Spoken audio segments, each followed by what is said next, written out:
Xo'p, yetarli ko'rmaslik sharoitida yo'lning yoritilmagan qismida to'xtagan yoki to'xtab turgan haydovchi gabari chiroqlarini yoqib qo'yish kerak. Ya'ni fatfarniylar qanday holatda vositadan foydalanishga ruxsat etiladi? Xo'p, foydalanish deyilyapti. Qo'shaloq shinalar orasiga xavf-xatar tug'diruvchi begona jism kirib qolgan bo'lsa, ya'ni ikkitali ballon transport vositalarida ikkita ballon orasiga tosh kirib qolgan bo'lsa mumkin emas. Ikkinchisi, shina o'lchamlari yoki cheklangan og'irlik transport vositasini turiga mos kelmaydi. Bunda ham mumkin emas. Foydalanish ruxsat beriladi degandan keyin bir bilan ikkinchi javob noto'g'ri bo'lyapti, kerak emas. Bu bilan birga barcha sanab o'tilgan holatlar ham kerak emas. M2, M3, M1, M2, M3 toifadagi transport vositalarini oldingi o'qiga birinchi ta'minlash, ya'ni bir marta yamalgan ballon o'rnatiladigan bo'lsa ruxsat beriladi. Ikki marta ballon o'rnatilgan, ikki marta yamalgan bo'lsa faqat orqa o'qiga ruxsat beriladi, xolos. Abduvohab Yaqubov transport vositasining haydovchisi oldida to'xtash chizig'i chizilgan va svetoforning yashil ishorasi yonib bo'lgan chorrahaga yaqinlash yotib nima qilish kerak? Xo'p, transport vositasi oldida agar to'xtash chizig'i, ya'ni stop belgisi o'rnatilgan bo'lsa, svetofor yashil ishorasi yonilgan bo'lsa, siz chiziqqa yoki belgiga qaramasdan harakat davom ettirib ketsangiz bo'laveradi. Chorraha orqali to'xtamasdan harakat davom ettirasiz. Quyidagi hollarning qaysi birida temir yo'l kesishmasiga kirish taqiqlanadi? Temir yo'l kesishmasiga shlagbaum holatidan qat'iy nazar svetofor yashil ishorasi yonmaganda, ya'ni svetoforda qizil ishorasi yonib o'chayotgan paytda kirish mumkin emas. Qaysi yo'nalishlarda harakatlanishga ruxsat etiladi? Xo'p, avtomobil haydovchisi uzuk chiziq tomonidan bosib o'tayotganligi uchun barcha tarafga harakatlansa bo'laveradi. A ga ham, B ga ham, V ga ham harakatlansa mumkin. Xo'p, ogohlantirish ishorasini berish haydovchiga birinchi harakatlanish huquqini beradimi? Yo'q, bermaydi. Savol tushuntiraman. Ogohlantirish ishorasini berish, ya'ni avariya sababli to'xtash belgisi yoki pоворотниylarni yoqishingiz birinchi harakatlanish huquqini bermaydi sizga. Haydovchi oq hassa bilan ishora berayotgan ko'z ojiz piyodalarni o'tkazib yuborish kerakmi? Albatta, barcha holatda o'tkazib yuborish kerak. Shu jumladan peshobdan tashqarida bo'ladigan bo'lsa ham. Bunda to'g'ri javobda keltirilyapti. Shu har qanday piyodalar o'tish joyida deb kelganligi uchun bizga piyodalar o'tish joyini o'zini keltiryapti. Bizga kerak emas u javob. Keyingisi oq hassa haydovchi chorrahani kesib o'tadi. Ko'k avtomobil haydovchisi chorrahani kesib o'tadi. Xo'p. O'zi aslida yashil avtomobil o'ng qo'l qoida bo'yicha birinchi bo'lib harakatlanadi. Ko'k avtomobil qizil avtomobil bilan ikkinchi yo'l harakatlanish kerak. Lekin chorrahada maxsus transport vositasi bo'lganligi uchun chorrahadan uchinchi bo'lib o'tyapti.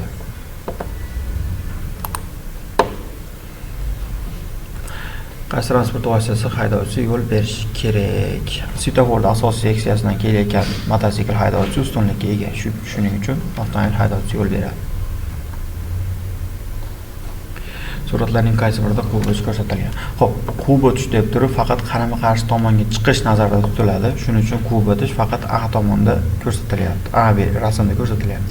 B rasm bo'ladigan bo'lsa, bu qo'yib ketish, quvib o'tish emas.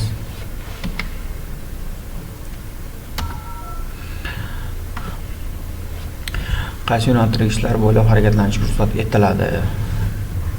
Belgi o'rnatilganda faqat to'g'riga harakatlanish belgisi o'rnatilganda siz to'g'riga harakatlana olasiz. Agar o'ng tomoningizda yondosh hududmi, mahallami, turar joy dahasimi bo'ladigan bo'lsa, siz o'ng tomonga harakatlansangiz bo'ladi. Chap tomonga mumkin emas. A bilan G ga.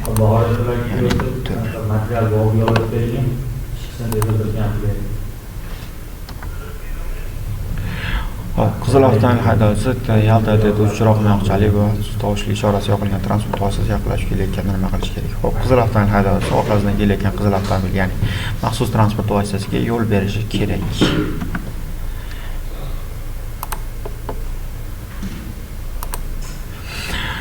Yo'lning yoritilmagan qismlarida sutkaning qorong'u vaqtida to'xtaganda gabarit chiroqlari nosoz bo'ladigan bo'lsa, yo'lning yoritilmagan qismlarida sutkaning qorong'u vaqtida, ya'ni umuman yoritilmagan va qop qorong'u paytda bo'ladigan bo'lsa, gabarit chiroqlar, ya'ni fatfarniylar ishlamaydigan bo'lsa, siz transport vositasini iloji boricha tashqariga olib chiqib qo'yishingiz kerak yo'ldan.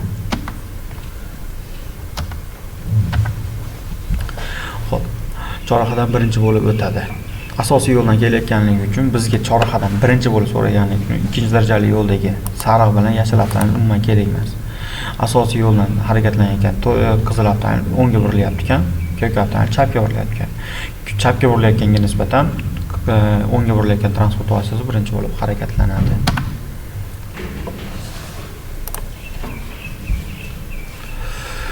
Xo'p, bu yo'l belgisi o'rnatilgan yo'l qismlarida mototsikllarga qanday yuqori tezlikda harakatlanish ruxsat etiladi? Mototsikllar bu yo'lda, ya'ni aholi punktlaridan tashqarida faqat 80 tezlikdan oshirilishi tavsiya etiladi.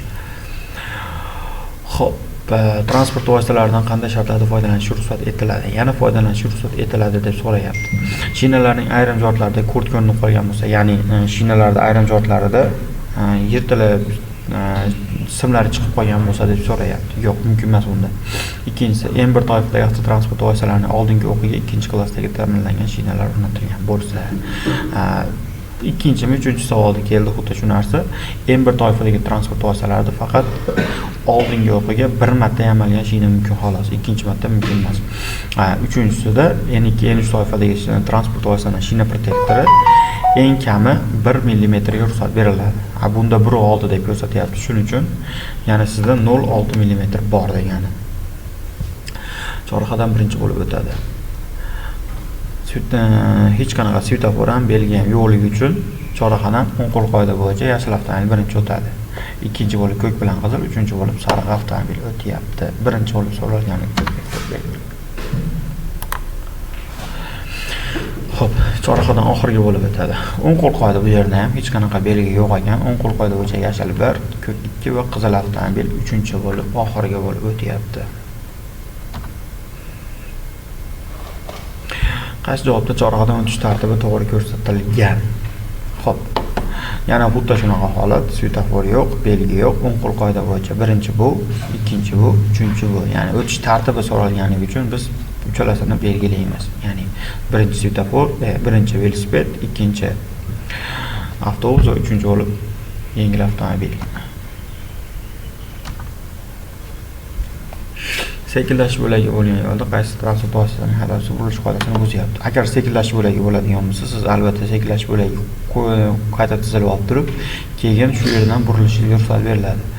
Ya'ni sekinlash bo'lagidan to'g'ri burilib ketish mumkin emas. Sekinlash bo'lagiga kirish shart. Qoidani buzayotgan haydovchi sariq avtomobil. Davlat yo'l harakati xavfsizligi ruxsatsiz transport vositasining yuk bilan yoki yuksiz harakatlanishiga qanday yuqori maksimal kenglikka yo'l qo'yiladi? Bitta transport vositasining maksimal kengligi 255 yo'l qo'yiladi. Qaysi belgi velosiped yo'lkasi bilan kesishuvni bildiradi? Ya'ni kesishuv degani ogohlantiruvchi belgi hisoblanadi va ikkinchidagi belgi to'g'ri keladi. Agar velosiped yo'lkasini o'zini so'raydigan bo'lsa, birinchidagi belgi, ya'ni buyuruvchi belgi velosiped yo'lkasini bildiradi. Ikkinchidagi belgi ogohlantiruvchi kesishuvni bildiradi. Uchinchidagi belgi velosipedni harakatlanishini taqiqlaydi. Beshinchidagi belgi ham xuddi shunaqa taqiqlovchi belgi hisoblanadi. Keyin to'rtinchidagi belgi qo'shimcha axborot belgisi, ya'ni qaysidir belgi bilan o'rnatiladigan bo'lsa, qo'shimcha axborot belgisi sifatida keladi. Ko'rsatilgan belgi ostidagi qo'shimcha axborot belgisi qanday maqsadda o'rnatilgan? Xo'p, qo'shimcha axborot belgisini so'rayapti. Tepadagi belgi quvib o'tishni taqiqlayapti. Ya'ni siz agar quvib o'tadigan bo'lsangiz, qanaqadir holatda kamera nazoratiga olingan, ya'ni davlat yo'l harakati xavfsizligi ruxsati, davlat yo'l harakati xavfsizligi sizni shu qoida buzishingizni jarimasini jo'natadi degan ma'noda. Belgining amal qilish hududida foto va video qayd etish maqsadida foydalanish taqiqlanadi. Yo'q, F2. Qarama-qarshi yo'nalishdagi transport oqimi ikkita va chiziq ajratilgan yo'nalishda harakatlanish bo'lagiga ega. Xo'p, agar shu holat chizilgan bo'lsa, ya'ni o'rtada shu chiziq chizilgan bo'lsa, umumiy yo'l 4 ta yoki undan ko'p bo'lishi mumkin. Ya'ni umumiy 4 ta yoki undan ko'p bo'lgan yo'llarni qarama-qarshiga ajratish maqsadida chiziladigan chiziq hisoblanadi bu. Xo'p. Avtomobilning qaysi g'ildiraklar sirpanli tormozlashga ko'proq moyil? Avtomobilda orqa g'ildiraklari